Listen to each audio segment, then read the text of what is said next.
How are you? Good. That's a short answer.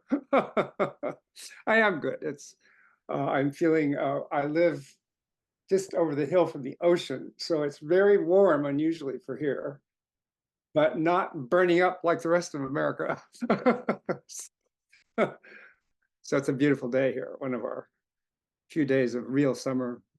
And I came, I had a really historic among my many Rolfings last week, so that's very fresh in my mind.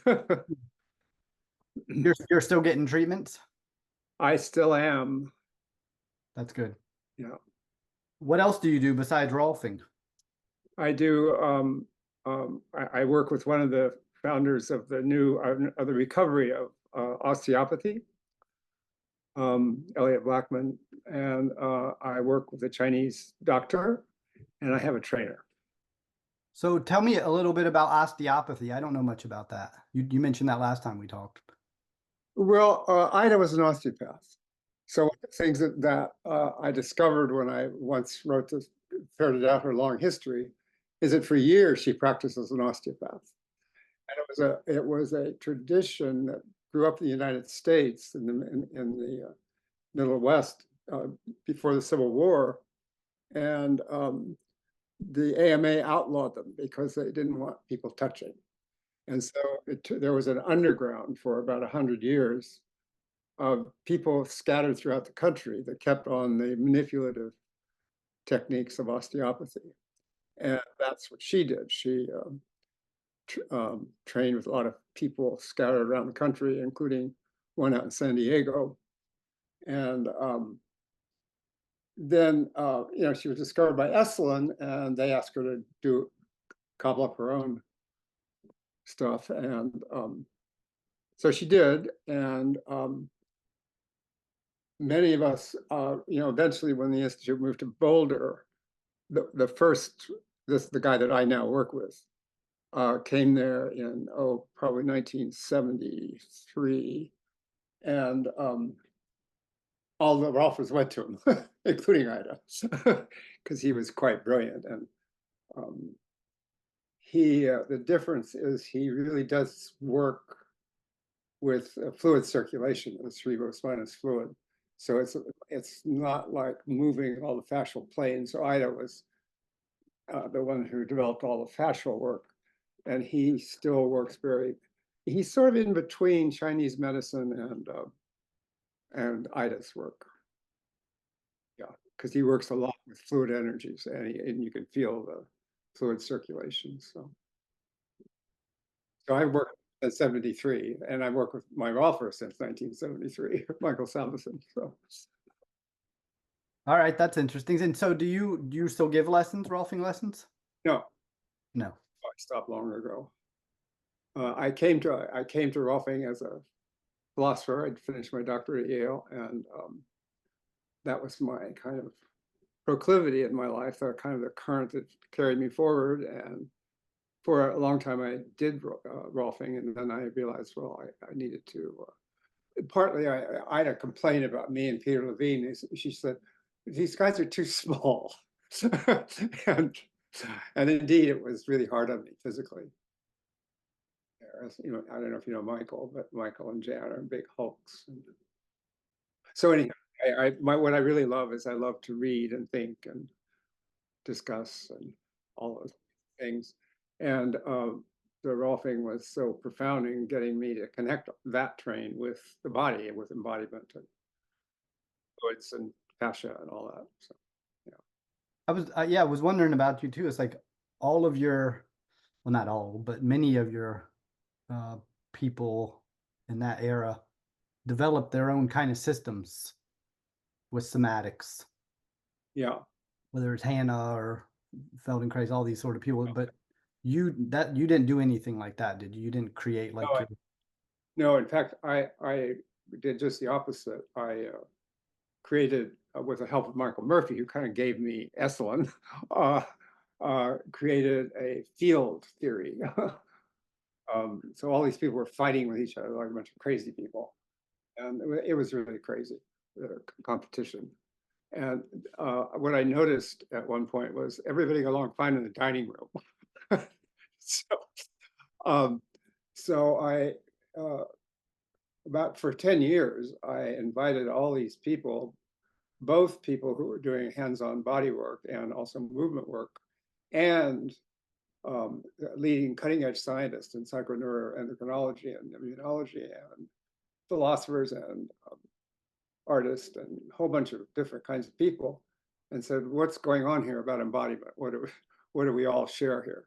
So we would live together in the big house, the old Murphy house, and spend a week discussing, and people would get angry and tearful and shout and try to convince everybody they were the only ones who had the truth.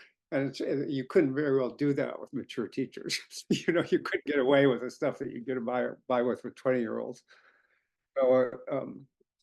So, and Thomas Hanna was big and created because he created a journal of somatics, which enabled people to kind of come together and write about it. So my life has been kind of weaving together people and helping them get certifications and advanced education and licenses and all that kind of stuff.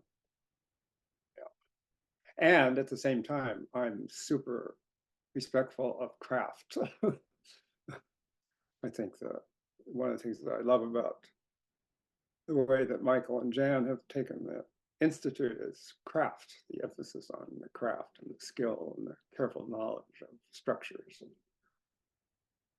not just kind of waving hands around. Right.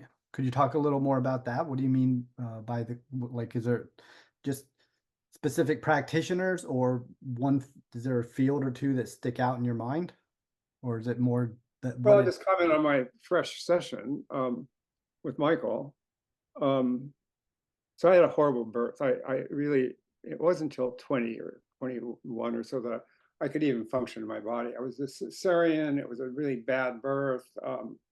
I have a congenital spinal disorder where from the beginning, there was calcification over the intervertebral discs. So I've never had really spinal movement of any significance. So I've had a lot of physical pain and incapacity, and the kind of the center of the pain in terms of the first top of my half of my body is really different from the bottom half. The bottom half really functions well. I can hike forever and do kinds of things. In the bottom half, I don't have any pain in my legs or anything, but my joints and my shoulders have just been all forever really painful. And to the point and then I fell off a cliff about 10 years ago on Mount Tam and broke all my ribs in my shoulder, my right shoulder. So I've not had an easy bodily life. And the place that it's, so in my session with Michael the other day, he says, well, what would you like to change if you had your imaginings true? Now, Michael's worked with me for years, 50 years, so this is not a new conversation. I said, well, I would like to change the shoulder has gotten so intensely painful that it's hard to do, but maybe you could help with my breathing.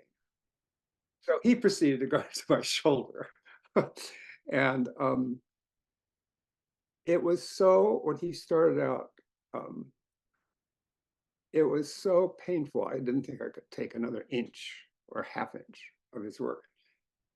And when he realized that, when he sensed that, he skillfully started working around it with this incredible care that he's been able to assimilate from knowing me these many years, so that he could move these very precise ligaments that were all screwed up inside the shoulder joint and kind of start teasing them apart and working with this really serious kind of smashing together of the shoulder joint.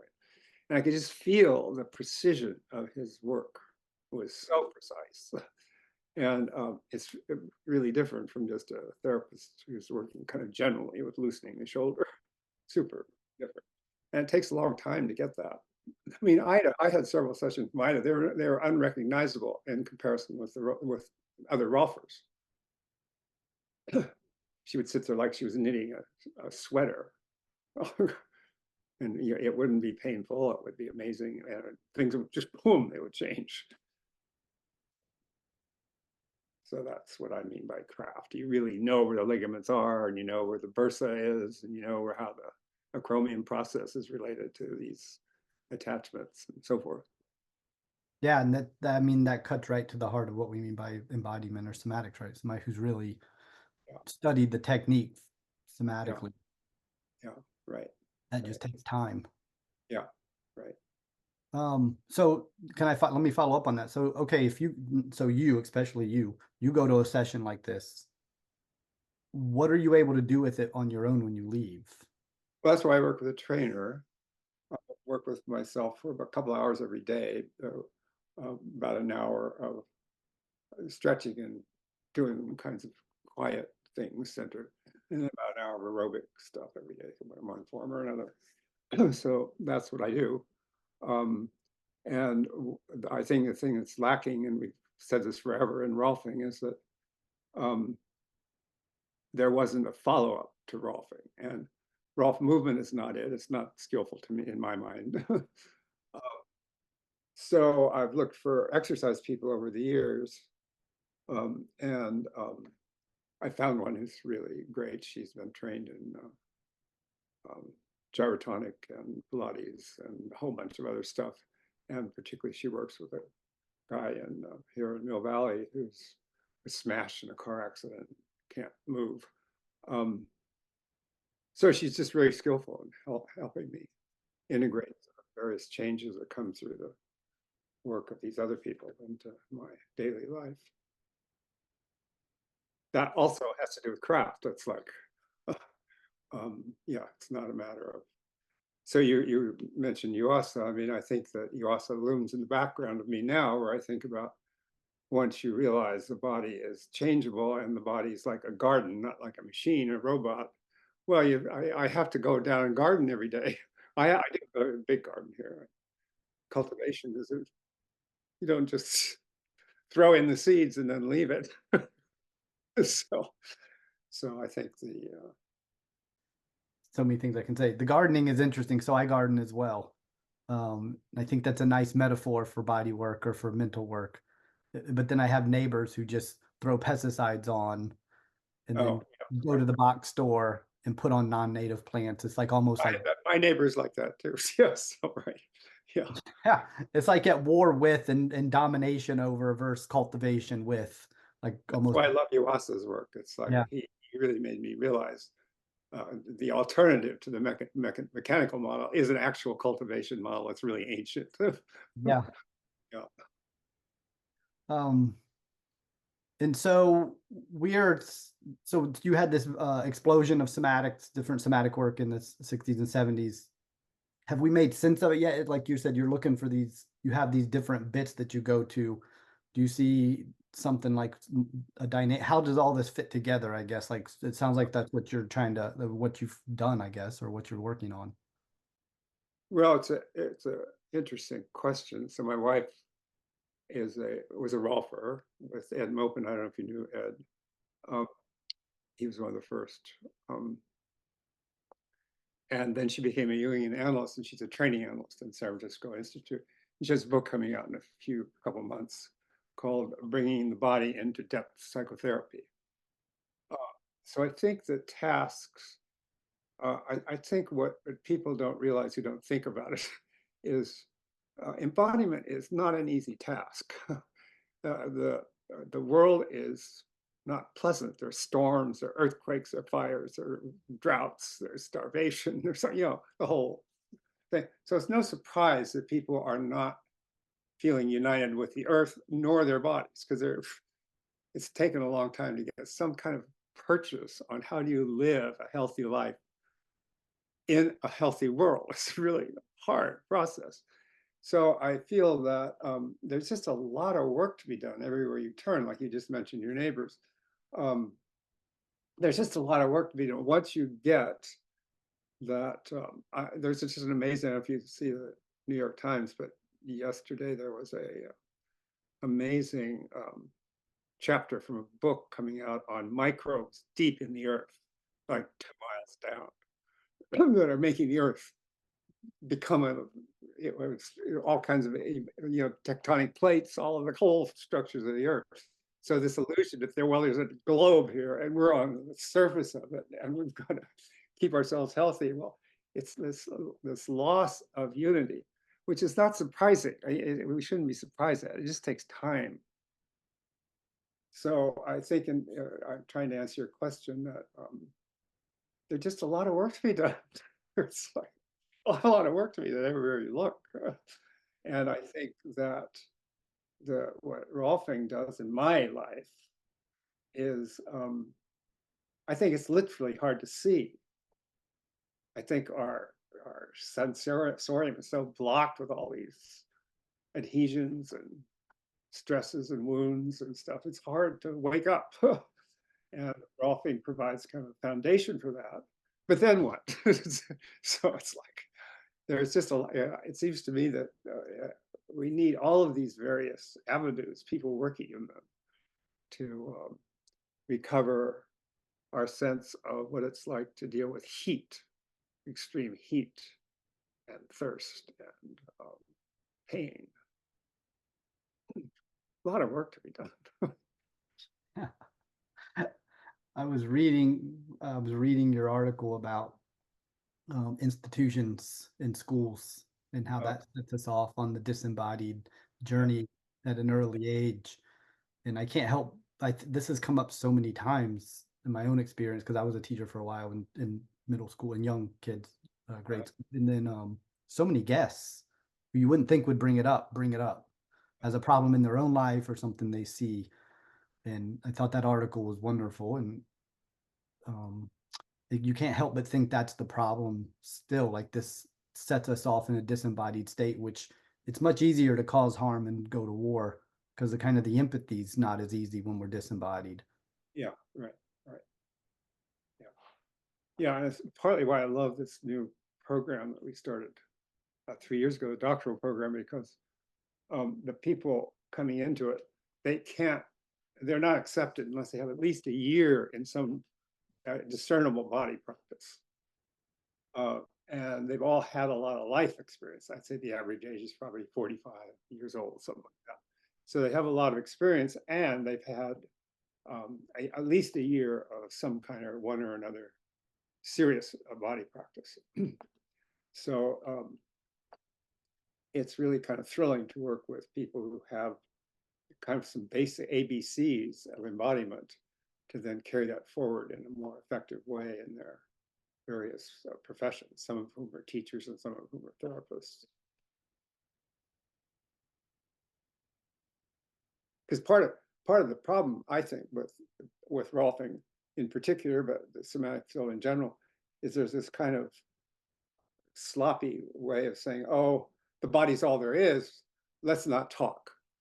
Well, good luck with that.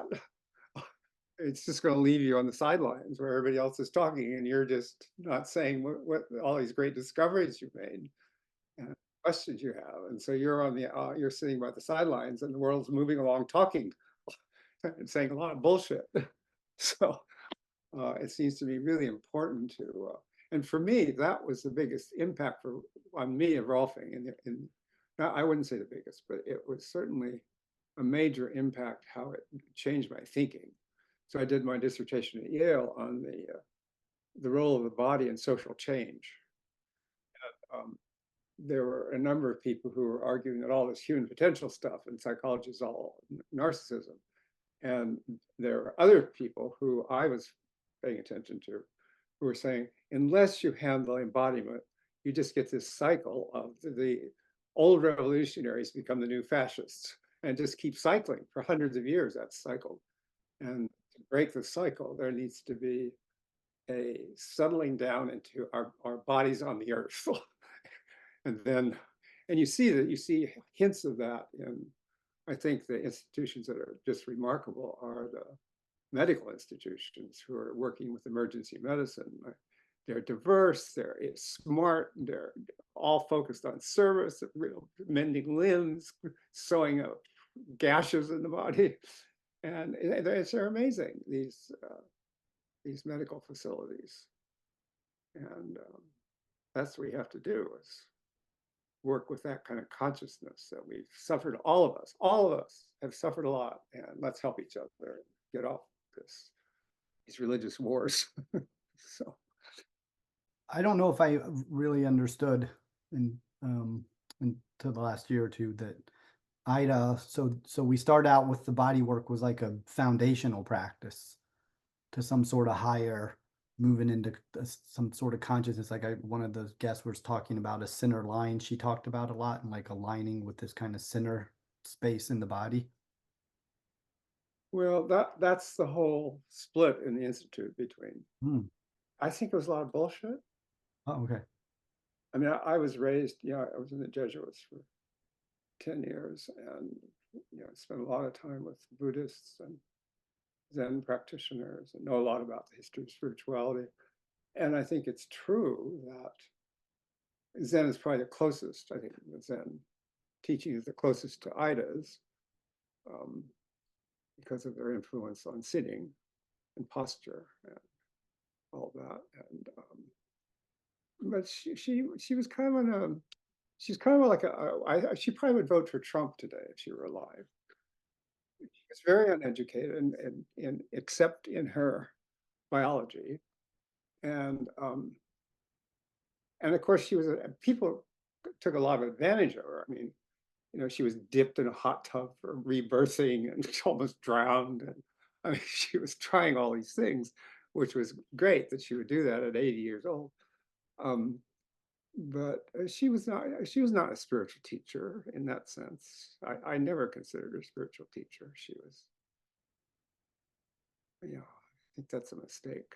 And I think that was a really wrong turn of Emmett's. He wanted to be a spiritual leader. Yeah. He thought he was a spiritual. He did think he was a spiritual leader. This happened a bit in the somatics world in different factions, huh? Oh, it happened all over the place. Yeah, right. Yeah. Well, it happens all over the world. I mean, we're just humans. I mean, that's the reality. We're just.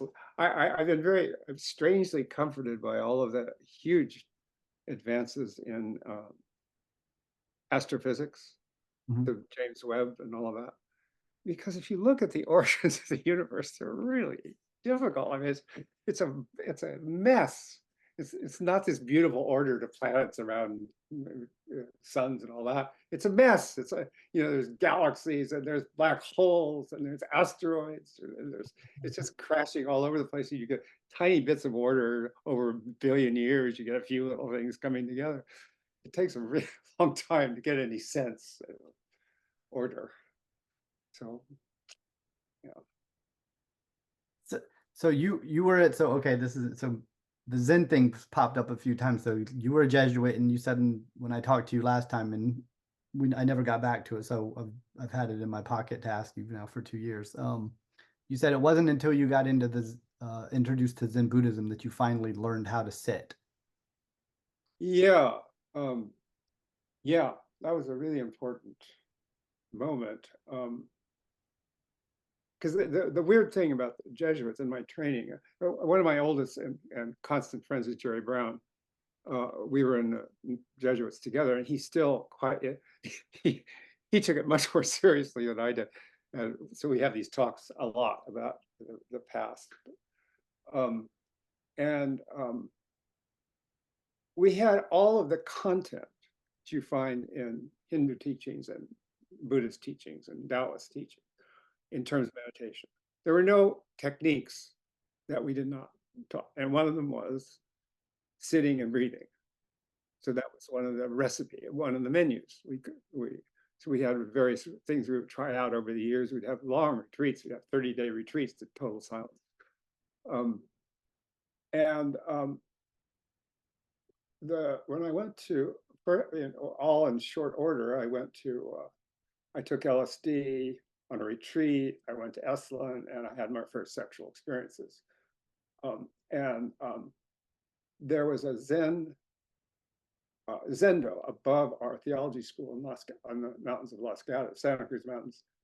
And a bunch of us walked up there to sit. And unlike the Jesuit scene where I have my little tiny little room in the place, and I have a chair and I sit the thing, and I kind of sit. Period. Well, you go to the Zendo, and if you've been, you have a beautiful floor, you have a beautiful pillow. Everybody is sitting with consciousness of alignment. There's beautiful flowers. There's the whole thing is a work of art and care. So everything is attended to, not just sitting as if a blob. So it was, and then suddenly when I sat in that environment, my whole consciousness opened up, came forward. And the head of the Jesuits was in Tokyo. That's where he lived, and he was a Zen practitioner, and for that same reason. So, and I live just a half a mile from the San Francisco Zen Center's country farm center, Green Gulch. Yeah, so we go there a lot on the weekends. So yeah, it was an interesting thing about embodiment. Yeah, and Jack Kornfield once gave a talk on Sagi Shamatha. So Shamatha is a state of being quiet and centered. But he says, unless there's got to be some spark, if you're just sitting there blah, quiet. That's what it was like for me. I had Sagi Shamatha for about 10 years where I just sat, but nothing much was going on. So that what is it that makes that transition? And I think a lot of it has to do with the refinement of sensation and attention to the intricate things that are going on when one adopts a relatively neutral posture. As I hear you, it sounds like when you were in the Jesuit space, there was more like you were just you sitting. And in the Zen space, you said it kind of opened up into this kind of like now you're connecting to the space. So it's like you plus. Yes, that's a good way of putting it. Yeah, that's a good way of putting it. Because the other place was great in the Jesuits, and I loved in my early childhood also, is ritual where you are with others. Yeah. There's not the quiet to kind of really allow it in.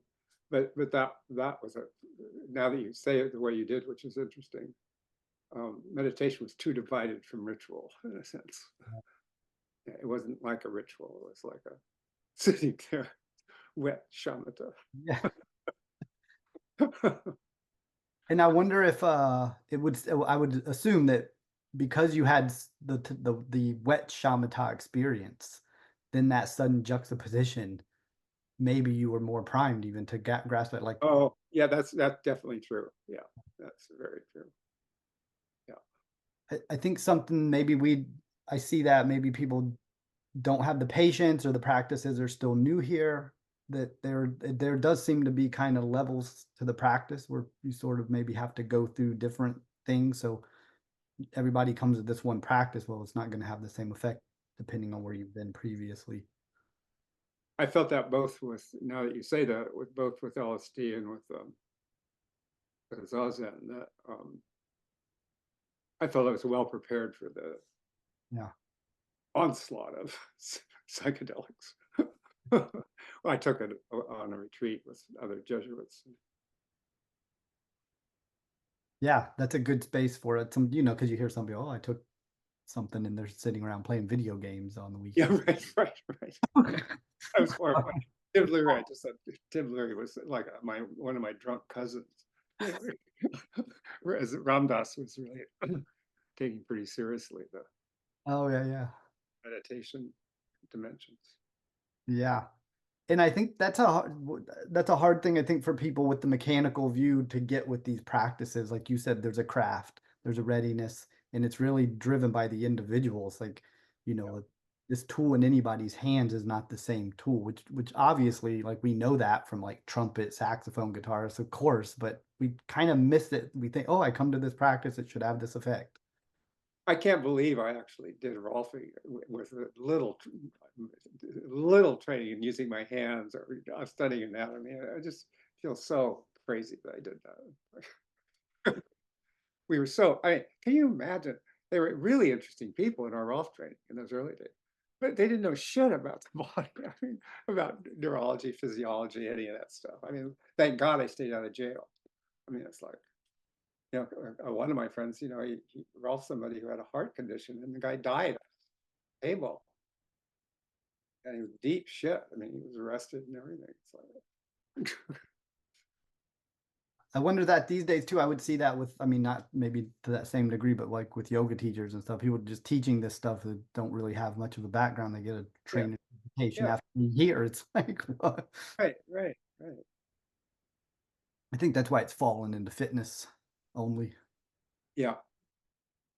Because I think, you know, when I think of my wife's training in Jungian analysis, it's a long training, and so much rigor about exploring your own stuff and getting really clear about who you are in contrast to the other people. They're not you. Big surprise. Well, and the sense of disembodiment, though, that's hard to see for people. I think there's a when you're so cut off, it's that empathy thing again. There's, you know, you just go right in with your heads down and you cause harm. You don't even recognize what you're doing. You have good intention, but Yeah, it's like you just don't know what you're doing. exactly. Yeah. Yeah. You haven't taken the time to listen.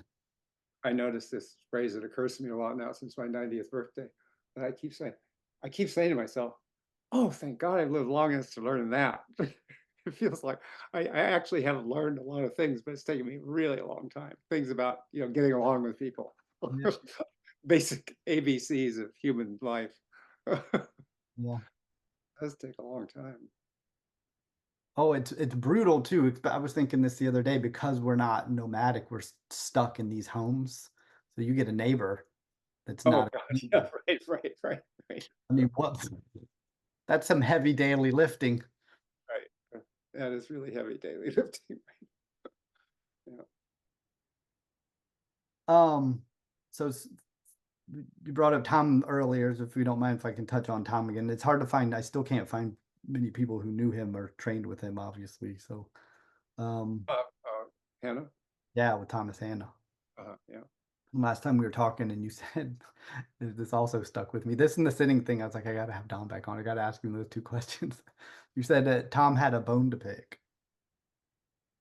You thought that Tom had a bone to pick, like he was a bit, there was a bit of like you felt like he was up against something, like he was trying to say something, or you didn't know if it was his Texas upbringing or what it was. Um, well, I'm not sure what I was talking about then. Since then, I have had a interesting event happen, which was his daughter came into my life. She's 45 years old, Wendell Hanna, and teaches at San Francisco State. And I never knew her. And so he was married before Eleanor Criswell. He was married and had two daughters. And so she has come back into, so and one of the things she said to me is that I was happy to hear, because I seemed against, he and I shared this vision that it's a mistake to kind of service mark these things. You can understand it to protect, for protection and making a living, but it doesn't make sense intellectually to service mark. It's dangerous because it makes it a thing. And she said Thomas told her, which he never told me, that he only did Hanna Somatics so that he could keep things coherent in an organizational way, that he didn't take it seriously, that it was a thing, that Hanna Somatics was some kind of recipe. So that was interesting to hear, because he did have a thing about people who were making themselves gurus, which I have a thing too. I don't like that either. No. Well, I always thought he was a standout because of that. Like I was always Yeah, attracted to him in your yeah, work because of yeah, the more straightforward practicality of the whole thing.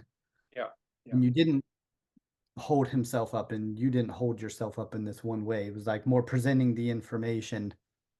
yeah. But one of the things that unified us both was we both were very influenced by Carl Rogers. And I don't know if you know Carl Rogers at all, but so he was the founder of client-centered therapy, and he um, started out at University of Chicago as an experimental psychologist, and what he did in his research work was look for if he could isolate what are the factors that happen in a successful therapy versus a non-successful therapy. And he found that only when there was some sense of release felt in the body, that they were listened to, people were listened to, was there a shift in their behavior. So then out of that experience, he started developing client-centered therapy. So he was a big figure in our experience.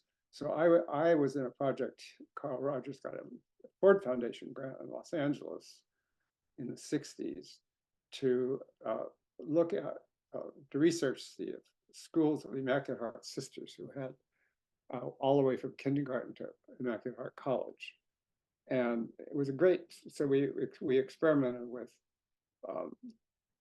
giving very little required content and opening it up to really supporting people, investigating what they were motivated to do and helping them along that way without stuffing a lot of stuff in their face. So, you know, I spent sessions, marathon retreats with Carl Rogers, say for 3 days, 24 hours a day, where he said maybe 30 words. So, but they were powerful words.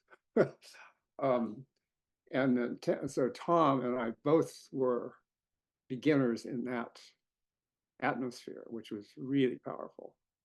And once you get into that kind of thinking, it makes you realize how much junk is verbalized.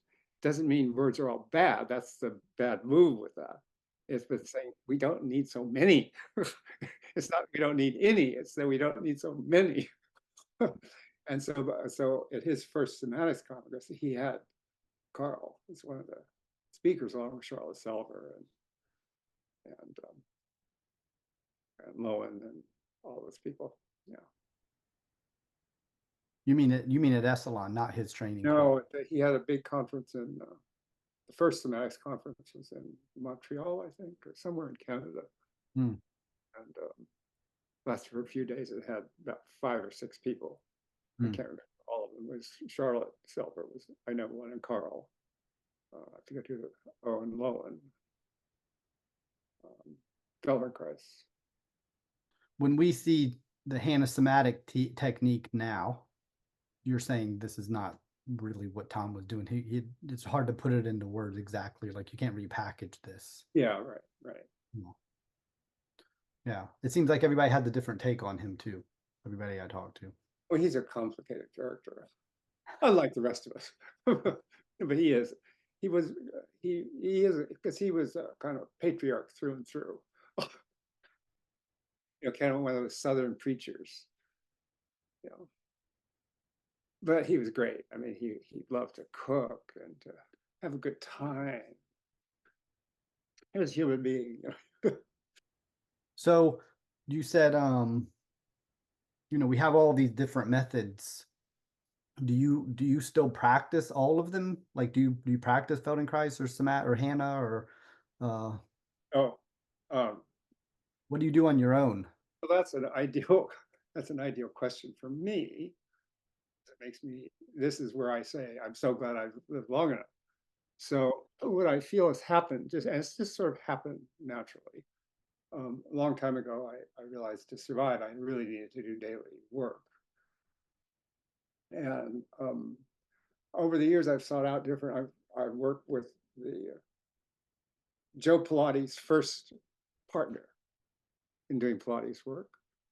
I work with Yulia Horvath and Jaratonic, studied with Hatha yoga teachers. I studied with aerobic. I've studied dance, authentic movement, blah, blah, blah, blah, blah, blah. And what I notice is all along the way, I've been kind of digesting things in my own form. So I have a whole sequence I do every morning. If you knew enough about all these practices, you would see residues of it. It's like a good musician. It's together lots of already programmed tunes. Yeah, so I think I've just, it has to do with that, going back to Yuasa again, you know, when you're gardening, you pick up things along the way. You pick up clues on how to grow this or that, and where this needs some more sun than the others, and blah, blah, blah. So you gradually develop your own gardening skills. So it's sort of like that. Does that make sense? Yes, and I'm happy to hear you say that because I feel the same way. But then, there's also a lot of times in these worlds like so much lineage, and you got to do it this way, and you got to do it that way. Most and East and West, and that's just not my feel on it. The way you put that is perfect, I think.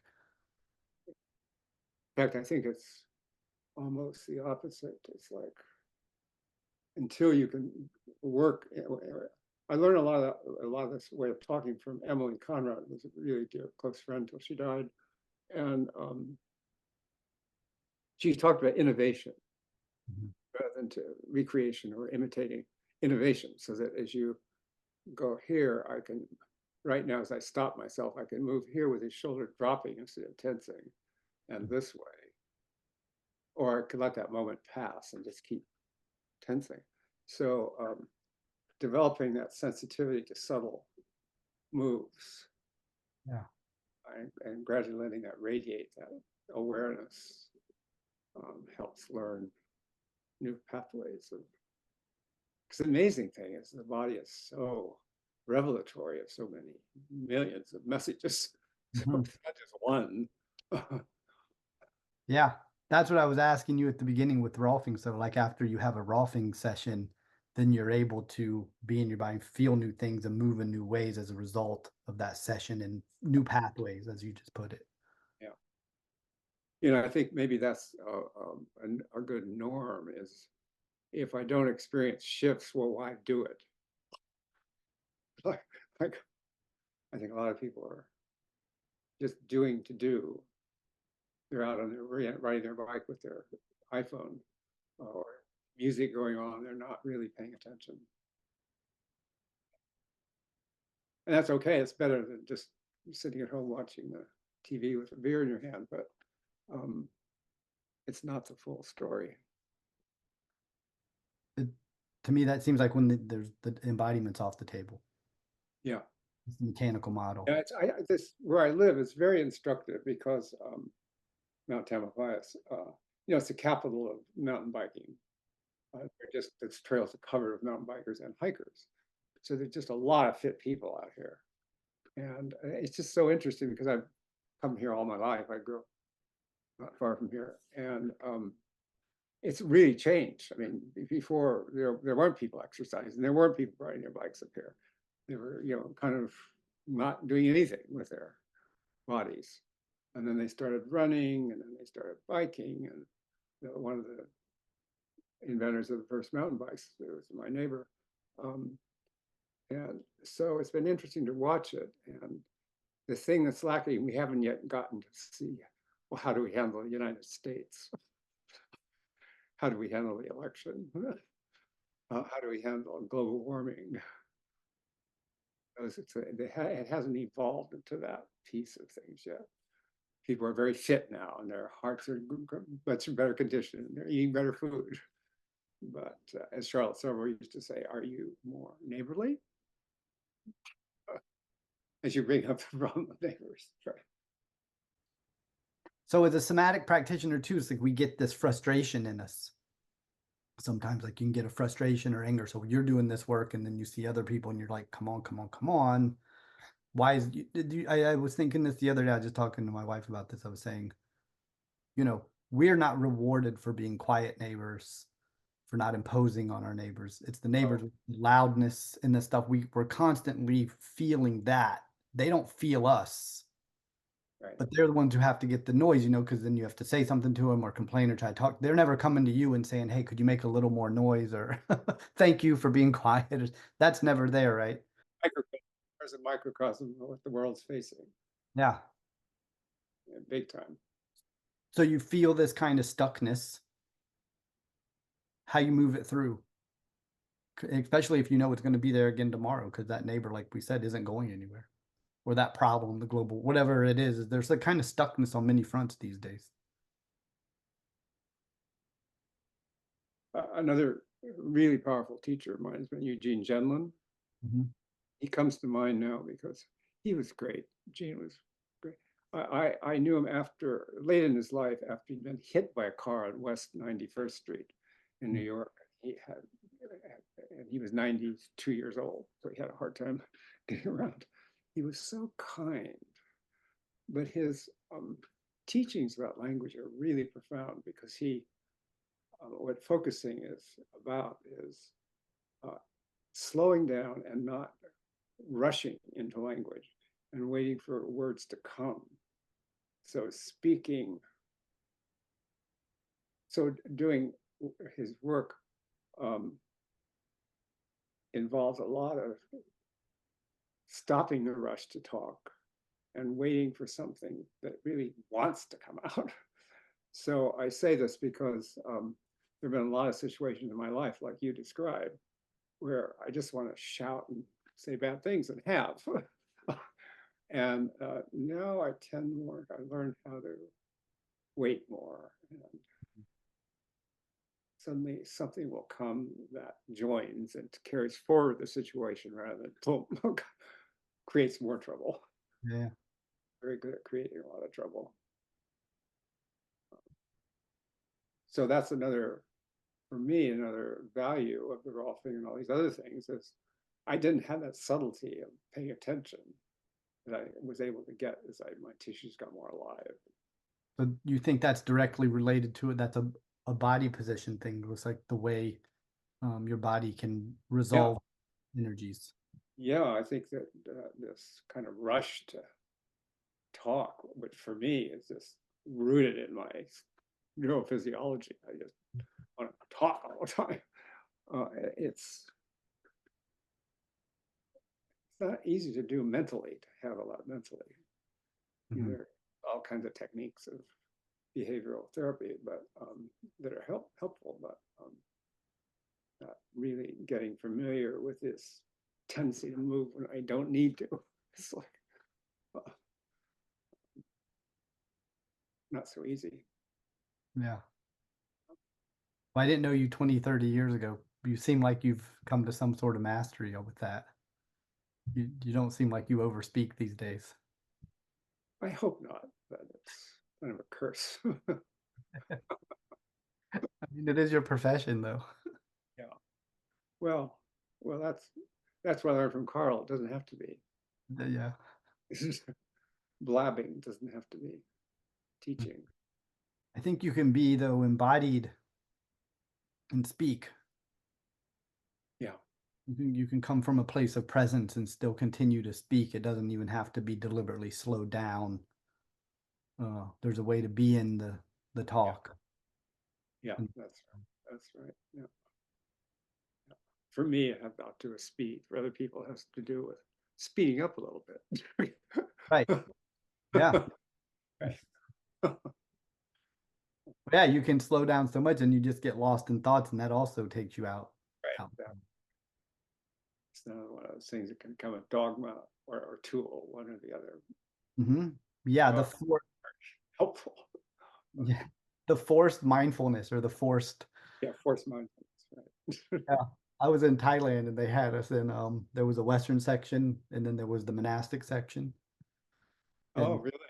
yeah, and they ran out of home, so I was over in the monastic wing.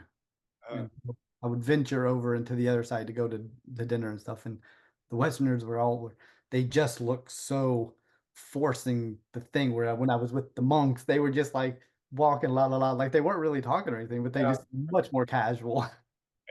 Right. And there it is. But again, it's a phase. I mean, of course, it's their life. They're doing this every day, so they've relaxed into. You're coming for a Right. weekend or a couple week retreat of, Right. you're going to be a little frozen for a while. It seems so unnatural. It is for a while, of course, learning anything.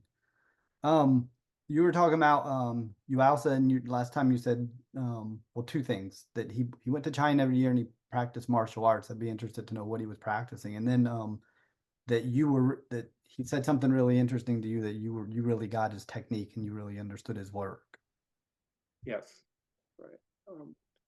Well, I've been to, there's a mountain in southeastern China, Wudan, It has 100 Taoist monasteries on it. It's incredibly beautiful. Yeah.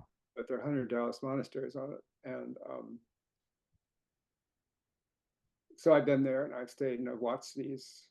They're just practicing Qigong and Tai Chi all over the mountain. You go along these beautiful ridges and the monks are out there practicing Qigong. And then the philosophy department in Beijing University has 100 philosophers, but they all do the martial arts. Mm. So the martial arts come out of, so that's Ryasa got this stuff. The philosophy comes out of the practice. Mm-hmm. And without it, you're not considered viable. So it's quite alive. And I think this is a terrible mistake now that we're making in our foreign policy, that I don't think we understand Xi Jinping at all. I don't think we have at least his best friend is the abbot of one of the monasteries on Wudan. So Yuasa came out of that culture. So it's so permeates China. It's like his model of cultivation has really helped me really put words to what's needed. And I do think the cultivation approach seems to make sense of a lot of stuff that's hard to understand otherwise. Yeah. Like my wife's book that's coming out, it's about, Jungians, they would talk about imagery and imagination all the time, but they never talk about breathing. so she's talking about how you get these practices in a way that's still maintaining the depth analysis, but it's serious revelatory. It's not just a technique to kind of relax in your chair. So this word I always have a hard time with when we label these practices they're doing in Wudan, like martial arts, because I don't, they're fighting with the, they're like movement arts and some sort of Qigong or some sort of Tai Chi. So what was being done? Were they on the floor doing Feldenkrais? I always think it always occurred to me that Feldenkrais or Hanna Somatics is like laying down version of Qigong or Tai Chi. There's a similarity there. Sure that they are on their feet all the time. So that's yoga on the floor. Well, I used to raise that question a lot. And I think that the answer is always, well, certainly at this period in history, you need self-defense. And it's a fear of not having that capacity that drives a lot of this craziness. So where you need guns instead of your fists. It's kind of complicated. The question of the martial arts. It's like having grown up and very sick as a child, and not having dealt any of that stuff. I was always scared I was going to get bullied. So there's something about having a sense of my strength that appeals to me as not the way I grew up. But it's complicated because of all the violence. Yeah. I just mean like it's different like when you grow up and you're training boxing or something, you're doing it to enter into a ring and have a fight with somebody. Yeah. Where you train these arts, you might get some confidence that you can handle yourself, you get a little stronger, but that's not kind of on your mind daily as you're going through the practices. Yeah, right. You're not training for an event. Right. And then it becomes a lifetime thing. A lot of these people stop when they're in their 20s or 30s. Where you get bet like right now, you're at the best you're ever going to be. Like every day is a little better than the day before, hopefully. Right. Understanding of these things. Yeah. So I think I don't think I think that word is probably not used in China. Did you know that Feldenkrais studied Katsuganundo, and that's a very strange little. Do you know anything about Katsuganundo? I only knew he studied judo. I didn't know he studied. I don't know what you're talking about. He studied with a sensei who was a bodyguard for a guru at this weird cult in southern Japan that I went to. I actually went there. Yeah. Yeah. Katsuganundo. Yeah. So what is it? It's a martial art. Oh, just a martial art. Specifically a martial art, because he was a bodyguard for this Right. guru. Mm-hmm. Well, that says a lot. Yeah, right. That tells us a few new things. That's right, right. I always wonder, like somebody like him, especially, why he never decided to take the technique. I know there's a few lessons. I don't know if they came from him or not. Into standing. Like if you did all these laying down, Did. he did. Yeah, sure. Really? Yeah. Oh, I didn't know that. I know a few of the lessons. I've had him, I've watched him do this. Hmm. So then it's very much like Tai Chi or Qigong. Yeah, right. Oh, okay. I'd be interested to see some of those. I know a walking one, and there's one from the floor to standing, but I think that's it. I think that's all I've been Yeah, exposed to. there are all kinds of, well, for one thing, Feldenkrais is another person who suffered from a lot of this bad thinking. The core of Feldenkrais was really trying ranges of movement, always interested in new ranges of movement. So it wasn't just a set pattern. It was like he was looking for new ways. But I've seen him do all kinds of standing stuff. Where you saw him do it personally. And do it. Yeah. So he was still quite fit when you knew him. Yeah. Yeah. Absolutely. It was a while ago. It was a while ago. It was a while ago. And Hannah as well. Did he do stuff standing?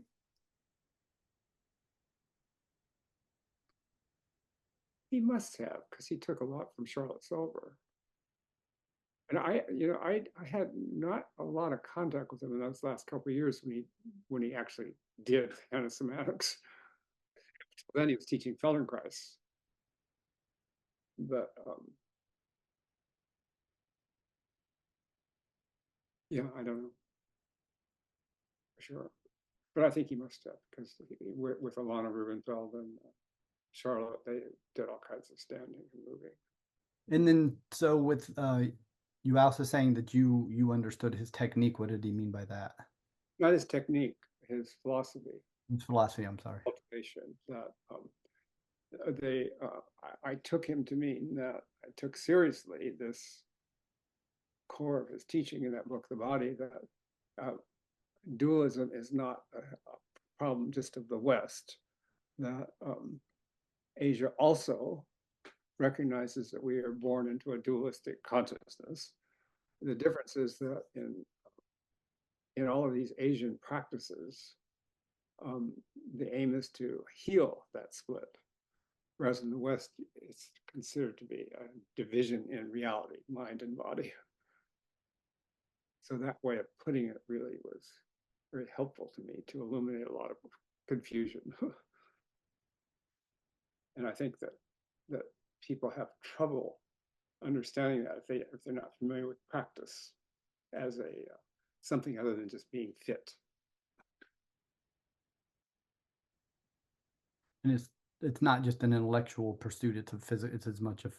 It's neither an intellectual nor a physical pursuit. Isn't even one in terms of the Western categories.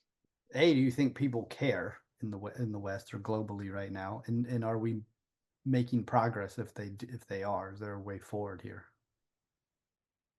I think the strange quality of the present in my long history is the division between the good and the bad is so huge. So by that I mean there are so many better things than when I was growing up, both at the level of science and in human behavior. For example, just I think it's been striking me a lot lately, just going out in the street, lots more men are taking care of their children, their young children, than ever were doing when I was growing up. You never hardly ever saw fathers playing with 2 and 3-year-old children. So there's been a lot of, and then science, I mean, genetics and astrophysics, I mean, what they're discovering about microbes, whole thing, so many amazing things, and people are much fitter and their longevity has gone way up. And then you have this insanity going on at levels that surpass. So it's a big gap. So we're in a we're in a strange time, and you're not quite sure about the way forward. Yeah. And whether we and how much time we have with the crisis of global warming and nuclear holocaust, those two things make it a little edgy about how much time we have. So that's a serious thing, how Yeah. much time we have. You don't mean like hundreds of years. No, no, 20 years, 10 years. Oh, really? Well, global warming is,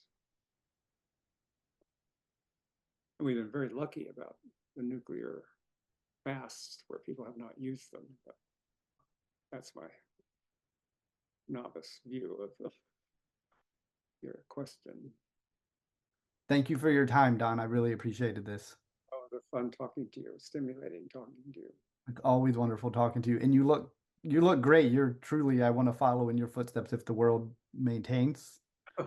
I envy you in some ways. I was like, I wish I was 90. I like being 90. That's wonderful to hear. I think that's a huge message. You look amazing. Like I'm like, wow. So Thank you. you give me hope. Like I can stay awake at night and go to bed and feel good about myself and Oh, good. you as an archetype. Oh, good. Well, it was a pleasure. Thanks so Oh, much, Don. Have a good day. bye bye. Bye bye.